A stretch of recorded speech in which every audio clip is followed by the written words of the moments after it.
So officially, have voting stations been closed now since it's after 9? Absolutely. As we indicated from the beginning, the voting stations open at 7 o'clock this morning, and the closing time is 9 o'clock. But as we have said, those people who are still in the queues will be allowed an opportunity to cast their votes. What about the stations that may have some backlogs because they didn't open at 7 o'clock this morning and started processing people only later? What's going to happen there? That principle will also apply to those stations. In other words, every person who is at the voting station at the time when voting stations close, that person will be allowed to vote no matter how long it takes. So if a person knows that he or she is in an area that was affected by that situation, they must understand that we will definitely make sure that we accommodate them. They must not go home. They must just remain in their queues. Okay. Now, there have been reports of there being no ballot papers, ink, and so on. Can you take us through some of the challenges that you encountered throughout the day? Yeah, remember, we've got in the legislation something called Section 24A. Section 24A, it's a provision within the law that says if you are registered, but you are not able to be in your voting district on the day of the elections, you can cast a vote anywhere, wherever you are. Now, that has got an effect in terms of the way we plan our logistics. If, for instance, I give you as an example, a voting station that has got 1,000 people, then suddenly you submit materials to that voting station with an understanding that perhaps there'll be about 1,000 people coming to that station. Now, all of a sudden, it is 4,000 people coming in. It has an impact on the kind of logistics and the materials that we had supplied to that voting station. It means someone must be able to supply the materials to that particular station.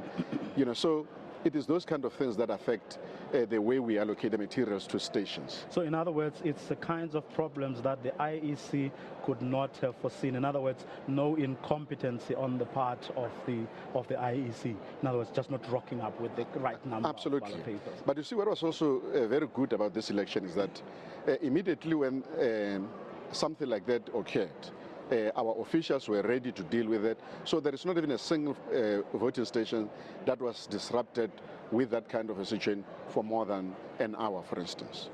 Now, the other problem, of course, as late as this morning, there were places where it was feared violence was going to mar this election and people won't be able to vote. Take us through what the IEC did to try and resolve the challenges that were there, in addition, of course, to the police deployment and the army and so on. Proactively on your part. Yeah, from the beginning, we indicated that our first prize is a negotiated settlement between ourselves, the political leadership, as well as the community leaders who are operating in those respective communities.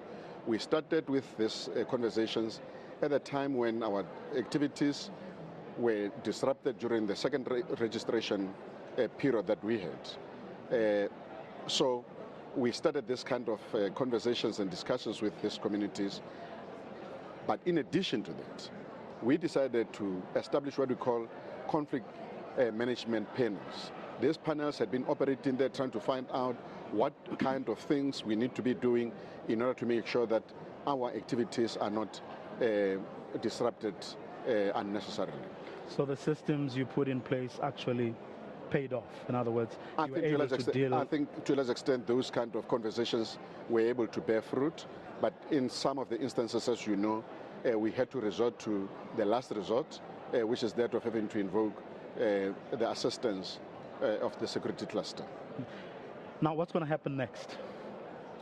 We are now ready for the results to start coming. I'm sure by around 10, 11 o'clock, the first result will be coming here, and then you will see how we'll celebrate the first results. And yeah, it is all systems go now. They will start trickling in, as you know, after voting, counting happens at the voting station. From there, the results slips are captured at our offices, and they are also scanned, and then it's all systems go. We are ready. And we are also ready for the objections.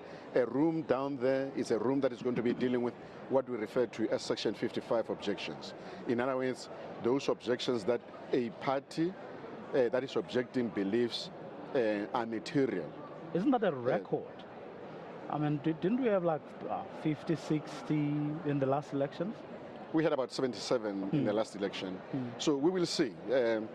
Some of the objections, remember, they are dealt with by other provisions within the legislation. Like, for instance, Section 41 deals with objections that are dealt with by the presiding officer at the voting station level.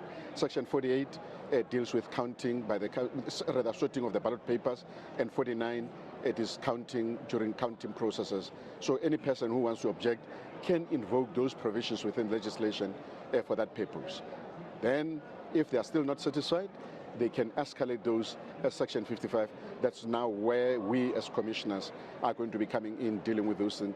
But we've got the infrastructure, we are ready. We want to make sure that we are able to announce the results on Saturday.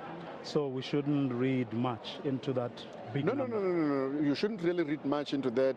It is something that is provided for in the law. Any person can be able to make use of the platforms that we've created in law. Objections is not something that is that should create an impression that there is a crisis. There is no crisis at all.